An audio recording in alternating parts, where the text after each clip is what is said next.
മഗ്രിബോടടുത്താൽ നിങ്ങൾ വീടിന്റെ വാതിലടക്കുകയും മുറ്റത്ത് നിന്ന് കളിക്കുന്ന കുട്ടികളെ വിളിച്ച് തന്റെ ശരീരത്തോട്, വലിയ ആളുകളുടെ ശരീരത്തോട് ചേർത്തി നിർത്തുകയും ചെയ്യണമെന്ന് മുത്ത് നബി സല്ലല്ലാഹു അലൈഹി വസല്ലമ തങ്ങൾ പഠിപ്പിച്ചിട്ടുണ്ട്. എന്തിനാ പഠിപ്പിച്ചതെന്നറിയുമോ? ശൈത്വാൻ ഏറ്റവും ദ്രോഹിക്കുന്നത് ബലഹീനരെയും സ്ത്രീകളെയും കുട്ടികളെയും സ്ത്രീകളിലെ ഗർഭിണികളെയുമാണ്. എങ്ങനെ? ശൈത്താൻ ഏറ്റവും ദ്രോഹിക്കുന്ന ആരെയാണ്? ബലഹീനരെ.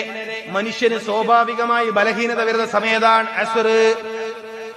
ഹഫിളൂ അലസ്വലാത്തി വസ്വലാത്തിൽ വുസ്താ. അസ്ർ നിസ്കാരത്തെ പ്രത്യേകം സൂക്ഷിക്കണമെന്ന് പറഞ്ഞെന്തിനാ?